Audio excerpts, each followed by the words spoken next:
looks can kill. I'm dying. Technically we all are, but our most basic makeup routines might be exposing us to all sorts of little killers.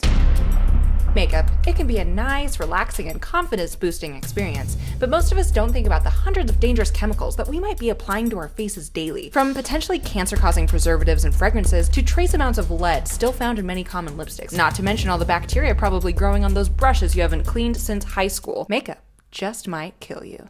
Alright, I love makeup, but vanity sometimes comes at a cost. This stuff isn't innocent, and it never has been. In fact, it's got quite the history of being a dirty little murderer. The suntan wasn't popularized until the 1920s when Coco Chanel made it cool. Before that, especially in the 1500s, being tan meant that you were a less than field worker. So pale skin was all the rage. In 16th and 17th century England, women would mix metallic lead and acetic acid, or vinegar, with carbon dioxide to create lead carbonate, a powdery white lead. And this gave people that sexy ghost white complexion, but it also ate away at their skin. It caused scarring, headaches, nausea, and muscle damage, but most intensely, death.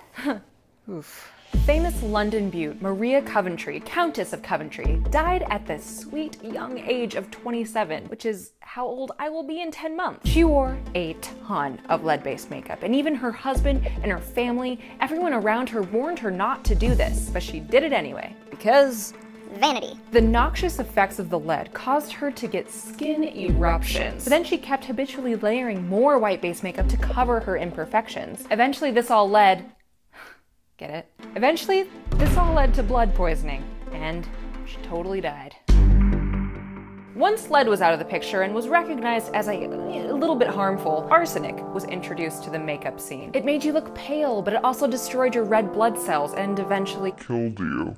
People of history also loved to use mercury. It was easily absorbed by the skin and would help reduce blemishes, but it caused birth defects, liver problems, fatigue, depression, and death. And while we're listing historical killers, belladonna, an eye drop routine using deadly nightshades to dilate the pupils so that their eyes would look cute and large. It caused distorted vision, sensitivity to light, and when used systematically, killed people really quickly. Really quickly. Really quickly.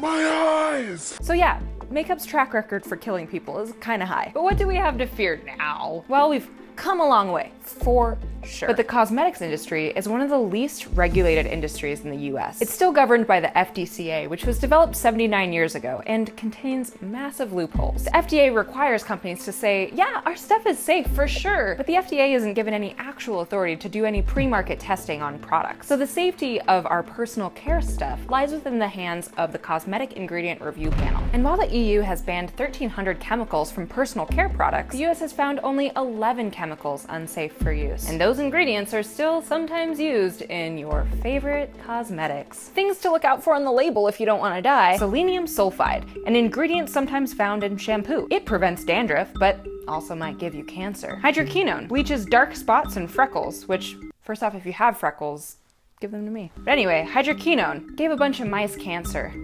So that one's a no-brainer unless you want mice cancer. Quaternium-15. It's a preservative that helps makeup stay on the shelves a little longer. It releases formaldehyde, which may cause cancer and breathing problems. Talc. In the natural state, talc can sometimes contain asbestos. Even asbestos-free talc has been under investigation for being possibly carcinogenic. I could really go on for a while, but the point is there are a lot of chemicals used to create makeup. So up your awareness and know what you're putting on your face. I do makeup. Thanks for watching this episode of Death Happens. I sure hope you won't let your looks kill you. But if it worries you, just look at the label. Please tap that like button, leave me a comment down below about your deadly thoughts about makeup, subscribe to Snarled, and check out our other videos. Oh, and we have pins now at snarled.com. Look how cool they are. I sure hope you exercise safe cosmetic habits from now on. But remember, we're all gonna die.